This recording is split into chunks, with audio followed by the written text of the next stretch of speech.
Pemirsa PDF podcast Dwi Gender Foundation, kali ini ada Ayu Mirah yang menyapa Anda ya, wajah baru, karena Ayu Mirah kali ini akan memandu sebuah acara yang memang inspiratif, edukatif, dan memberikan solusi permasalahan untuk kita semua. Dan pada kesempatan kali ini Mirah juga sudah kehadiran figur yang kita tahu bersama memiliki kemampuan kemudian kredibilitas di bidang pertanian, yaitu Rektor Dwi Gender University. Jadi kali ini sudah Mira hadirkan bersama, yaitu Dr. Insinyur Gede Sedane. Jadi Pak Gede sudah hadir. Kita akan membahas bersama berkaitan dengan alih fungsi lahan. Kira-kira akan seperti apa? Kita sapa terlebih dulu narasumber kita ya.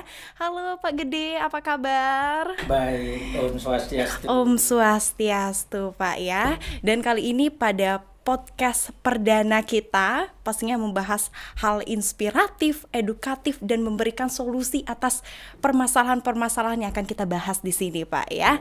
Dan dengan topik menarik yaitu alih fungsi lahan untuk kali ini. Nah, bagaimana sudut pandang Bapak nih Pak? Kita kan melihat situasi ini, alih fungsi lahan sebenarnya apakah harus dilakukan gitu Pak? Dan sebenarnya apa itu?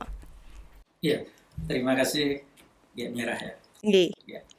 Jadi memang kalau kita bicara tentang alih fungsi lahan, saya batasi di alih fungsi lahan sawah. Ya. Oke, kita berikan garis Pak. Ya, kita bahas Nggih. lahan sawah gitu. Nah, ini memang alih fungsi lahan sawah pasti terjadi. Oke. Pasti terjadi, tetapi yang bisa kita lakukan itu adalah pengendalian. Kenapa? Karena pertumbuhan penduduk, jadi siapapun akan membutuhkan lahan. Ya, tempat tinggal Pak ya. Minimal pembangunan ekonomi, ada infrastruktur, ada orang bangun jalan, membuat gedung, perkantoran, dan fasilitas-fasilitas umum lainnya. Di mana itu dibangun? Nggak mungkin di udara, pasti di tanah. Tidak mungkin di laut juga ya. Karena menggunakan tanah itu akhirnya si pembangun ini mulai melirik-lirik tanah gitu. Jadi di mana? Pasti yang dicari adalah lokasi-lokasi yang strategis. Iya. Nah, lokasi yang strategis itu pasti yang pertama ada dalam kota, sekitar kota. Kenapa? Siapapun yang ingin membangun dalam tujuan untuk mendapatkan profit ekonomis, mereka perlu lokasi yang strategis. Iya, tepat sekali. Nah, salah satunya tanah-tanah itu adalah lahan sawah. Iya, yang tersisa untuk saat ini Pak ya. Nah, sehingga saya melihat, kita bisa melihat ya sama-sama mungkin. Iya. Ya, Mirah juga sering ke Renon. Itu kan ada kantor gubernur itu. Iya, benar. Ada kantor gubernur dulu juga sawah. Oh ya. Di mana-mana di kota juga sawah. Di rumah saya di kawasan Teguh Umar dulu sawah. Pura Subaknya ada, tapi Sawahnya. nah, pertaniannya nggak ada. Terjadilah kemudian alih fungsi lahan ini karena ada banyak faktor yang saya sampaikan. Yang pertama misalnya faktor ekonomi. Nah, faktor ekonomi itu karena kemajuan pembangunan. Memang kita tidak akan bisa menyetop itu karena ini adalah satu sisi mata uang. Apakah kita mau meningkatkan pertumbuhan ekonomi atau mau stagnan? Pasti kita ingin meningkatkan. Benar. Untuk meningkatkan ini diperlukanlah pembangunan, terutama pembangunan fisik. Nah, fisik itulah kemudian kena tanah, ekonomi. Kemudian di aspek ekonomi ada sektor-sektor lain yang memberikan peluang untuk mendapatkan penghasilan, pendapatan yang lebih besar dibandingkan dengan dari hasil sawahnya. Sehingga yang pertama terjadi bukan alih fungsi lahan, alih profesi. Iya. Jadi orang keluar dari pertanian sehingga lahan sawahnya ditinggalkan, tidak dikerjakan, bisa terjadi lahan tidur, kemudian lahan ngantuk. Artinya lahan tidur itu Istilahnya tidak diapa. Kalau misalnya lahan ngantuk, hujan ada air baru ditanamin, setelah itu hilang lagi. Iya, terbayang. Ya, karena yang punya tanah ini sudah punya pekerjaan lain. Iya, beralih profesi karena memerlukan yang lebih gitu Pak ya. Nggih. Kemudian di satu sisi pada saat pemerintah melakukan pembangunan, jaringan irigasi, saluran-saluran itu terputus. Iya. Nah, ini menyebabkan air irigasi tidak bisa masuk lagi ke sawahnya sehingga dibiarkan lagi. Nah, Akhirnya pada saat si punya tanah ini udah bekerja di tempat lain, kemudian penghasilannya lebih besar, ditinggalkanlah lahannya. Dijual misalnya, disewakan, dikontrakkan, jadilah kemudian beralih fungsi. Itu baru dari si pemilik. Kemudian menurun. Si pemilik ini punya anak. Pada saat anaknya sudah besar, kemudian ada perkawinan di sana, tanahnya dibagi. Punya anak 4 dibagi lagi, semakin kecil. Nah, karena semakin kecil ditanamin padi, hasilnya nggak bagus. Nggak maksimal. Sudahlah, jual lagi, alih fungsi. Itu baru dari tingkat rumah tangga. Iya, skup terkecilnya. Kecil. Apalagi kalau sudah yang besar. Misalnya yang paling kita lihat yang sangat gampang, pernah lewat Sempiti nggak? Pernah, Pak. Kalau di jalur yang lancar, kemudian kita toleh ke kiri, ada kantor apa itu? Puspen. Iya, tepat. Kiri kanannya adalah sawah. Sawah, iya. Itu juga habis. Alih fungsi lahan sawah. Benar. Ini fakta-fakta yang bisa terjadi meskipun sebenarnya di dalam undang-undang itu disebutkan sangat tegas. Tidak diperkenankan membangun di atas lahan-lahan sawah yang produktif dan beririgasi. Tetapi ya sudahlah karena kebutuhan. Nah, kembali ada kebutuhan. Iya. Inilah pemerintah kebutuhanlah yang kemudian menyebabkan ikut berkontribusi di dalam alih fungsi lahan gitu. Oke, jadi kesannya seperti mentoleransi yang kemarin gitu, Pak ya. Karena ada kebutuhan lain yang rasanya lebih. Iya, itu fakta yang kita. Apakah kita akan larang? Nggak bisa. Nggak Lalu bisa. mau dimana mau membangun gedung? Nggak bisa. Nah, sehingga disinilah di undang-undang juga disebutkan bahwa kalau kita mengambil lahan sawah, maka kita perlu mencetak lahan sawah baru. Tetapi di Bali sangat tidak mungkin. Di mana kita mau mencetak lahan sawah baru? Apa mau membabat hutan? Nggak mungkin Iya. lagi. Menutup laut Nggak bisa lagi. Nah, akhirnya ini terjadi. Nah, oleh karena itu ya sudahlah. Yang terjadi ini hanya bisa dikendalikan. Jangan sampai langsung bablas. Gitu. Oke, berarti kalau misalnya pertanyaannya haruskah terjadi, ini ya terjadi tapi harus dikendalikan seperti itu, Pak. Gitu, karena kalau data yang ada itu sempat pada beberapa tahun yang lalu per tahun itu 1.000 hektar. 1.000 hektar terjadi alih fungsi lahan. Sehingga di kota Denpasar saya pernah melakukan studi dari 45 subak yang ada itu dalam kurun waktu 10 sampai 15 tahun 3 subak hilang. Wah. Artinya apa? Subak itu adalah salah satu budaya pertanian kita Di yang Bali. mendukung pariwisata budaya. Sehingga mari kita berhati-hati di dalam menangani alih fungsi lahan ini. Khususnya di sawah itu. Iya, karena selain itu ke sosial juga Pak ya, masyarakat kemudian kebutuhannya dipenuhi lagi kini tidak dari Bali karena alih fungsi lahan itu. Kalau misalnya kita ngomongin tentang dampak lebih lanjut Pak, sebenarnya yang benar-benar terjadi dan kadang tidak terasa oleh masyarakat itu di mana Pak? Ini kalau kita bicara Dampaknya ya. Dampak ini yang dirasakan oleh keluarga petani, oleh lingkungan di sana, oleh pemerintah termasuk di pusat. Ya. Ini dampaknya berlevel juga. Berlevel ya. Berlevel. Bukan hanya PPKM yang berlevel. Nah, ini ada levelnya juga. Di level yang paling kecil, dampaknya hilang. Budaya pertanian sawah habis. Di keluarga. Karena udah jual, habis. Di level lingkungan, nah ini bisa kita lihat ada gangguan sangat banyak. Yang pertama dari aspek hidrologi. Yang air, tata airnya. Ya. Karena subak itu kita bicara sawah ada aliran, mulai dari sumber sungai, ada bendung, kemudian jaringan irigasi primer sampai ke sekunder, kuarter masuk. Sekarang sawahnya hilang. Menjadilah dia itu permukiman yang tadinya sawah ini memiliki fungsi danau, buatan dia air datang masuk diserap, infiltrasi, kemudian tanduk. Sekarang sudah tidak ada sawah, dia menjadi permukiman, maka padat, tidak bisa menyerap, terkumpullah air itu 1 jam saja hujan, air tergenang, semakin besar air tergenang, banjir, ditambah dengan sampah. Iya. Yang pertama dari sisi hidrologi. Kemudian dari sisi ekologi, lingkungan habitat. Kalau dulu kita ke sawah sangat gampang cari yang namanya belut. Iya. Berbagai Mancing belut. satwa-satwa yang kecil-kecil. Ikan-ikan kecil. Binatang kecil, biota yang ada. Sekarang kita sangat sulit. Sangat sulit. Itulah yang menyebabkan di beberapa daerah karena alih fungsi lahan, ulat bulu banyak menyerang permukiman. Benar. Karena sudah tidak ada habitatnya. Iya. Ular sekarang banyak sekali masuk yang ke rumah-rumah. Karena sawahnya nggak ada.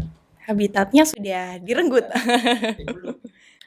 Kemudian dari sisi environment, lingkungannya, itu sudah, kalau kita lihat, kita punya sawah yang banyak, itu O2-nya pasti banyak. Iya. Artinya kita sejuk. Sekarang sawah nggak ada. Itu sudah mulai. Jadi ada banyak dampak-dampaknya. Barulah kemudian dampak yang berskala nasional itu adalah produksi.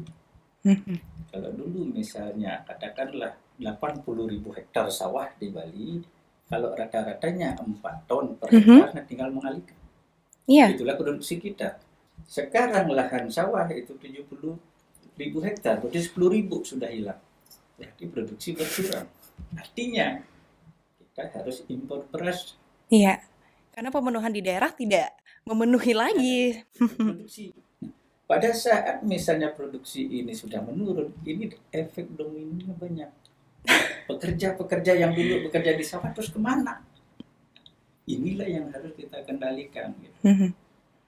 Ini kita sulit sekali gitu. Dan kenapa terjadi seperti itu? Ini kayak ada orang yang lingkaran setan.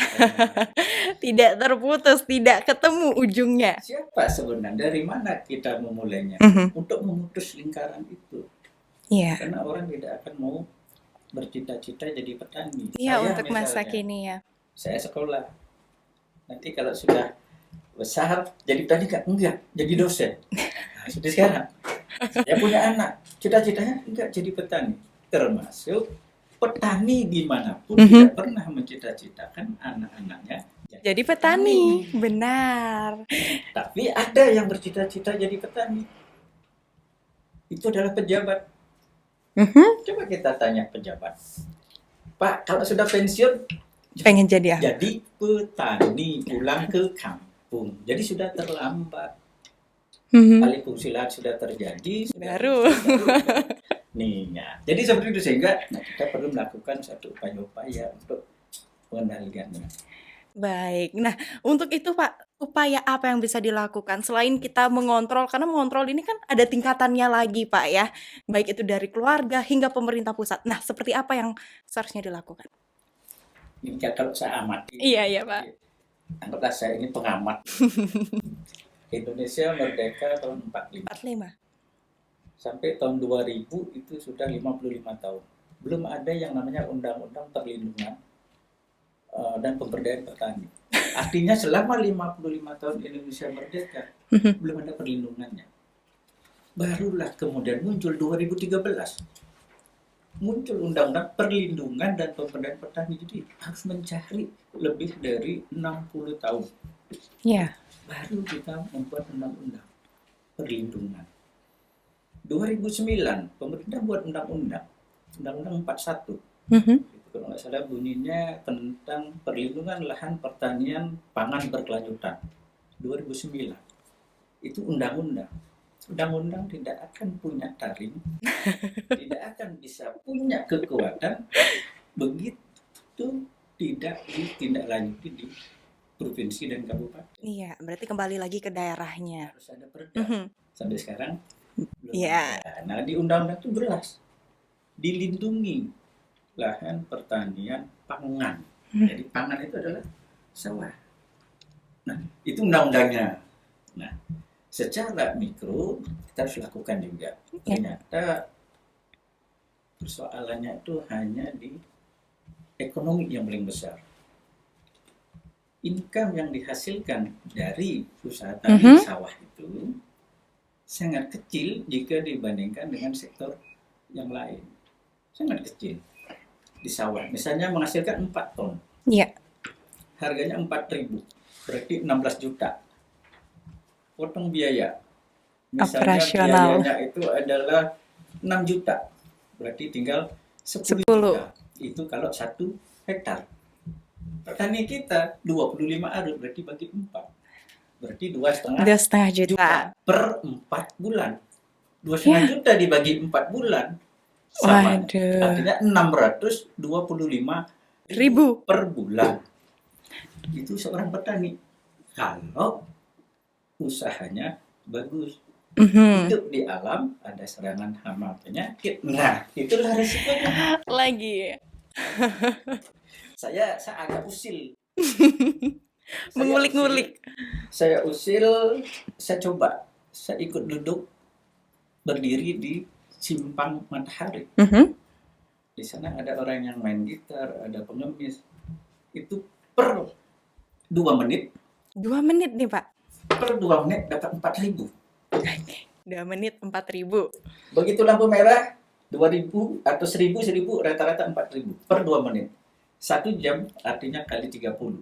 120.000. 1 jam kerja dapat 120.000. Ya, petani 1 bulan. Ya, karena saya coba usil, tapi bukan sahur. Udah petani jadi pengemis, tidak. Karena saya kembali, petani adalah pekerjaan paling mulia. Ya, mengisi perut saya sampai sekarang nih, Nah, Pak. Sebesar ini ya.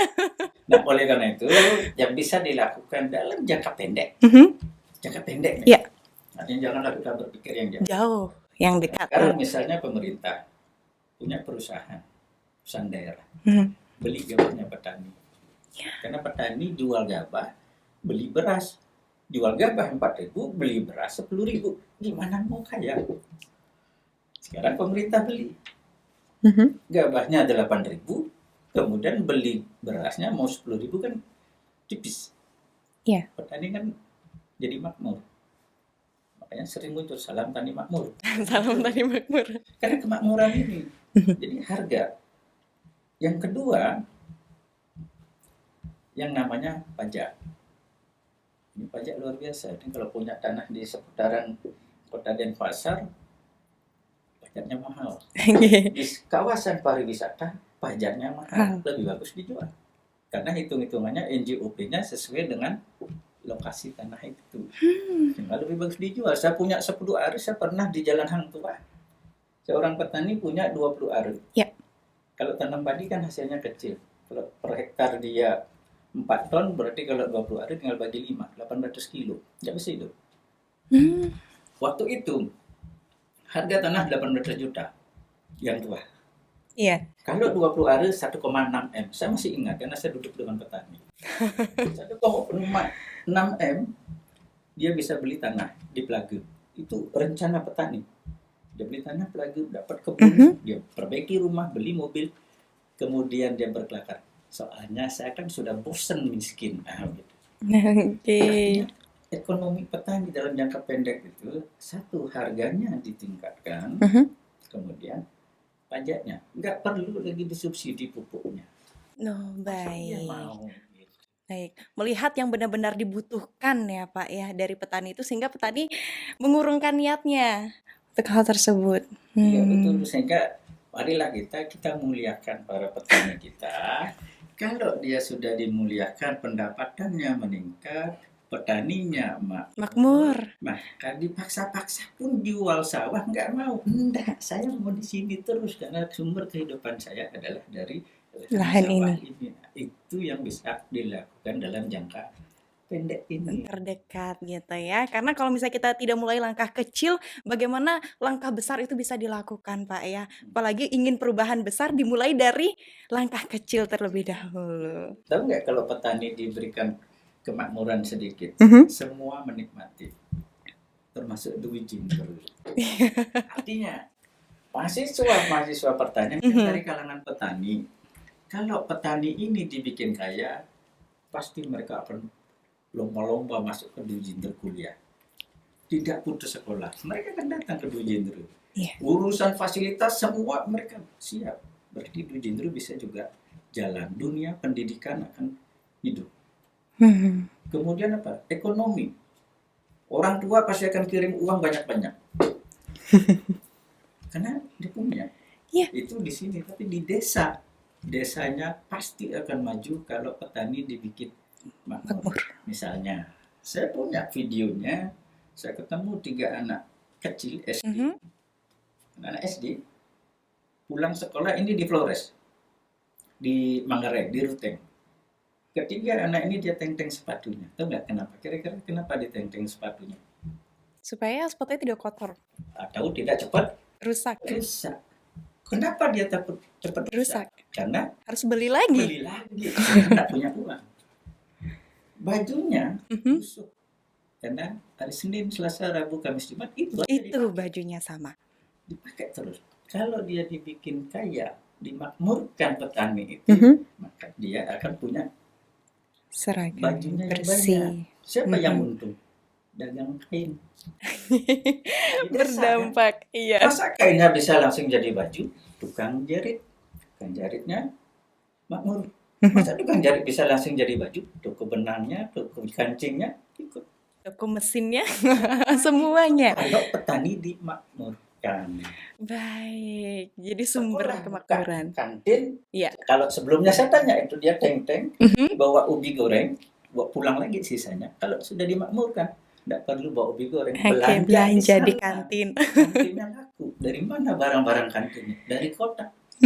Jadi semua ikut menikmati kalau petani dimakmurkan. Iya, sangat luar biasa. Dan itu ternyata perannya tidak hanya dari pemerintah yang punya aturan, tidak hanya dari pihak-pihak yang punya posisi, tapi dari seluruh masyarakat, Pak, ya. Semuanya terintegrasi, semua stakeholder, tidak hanya pemerintah. Termasuk kita dari perguruan tinggi bisa memberikan inovasi-inovasi teknologi dan pendampingan kepada masyarakat petani. Wah, sangat luar biasa.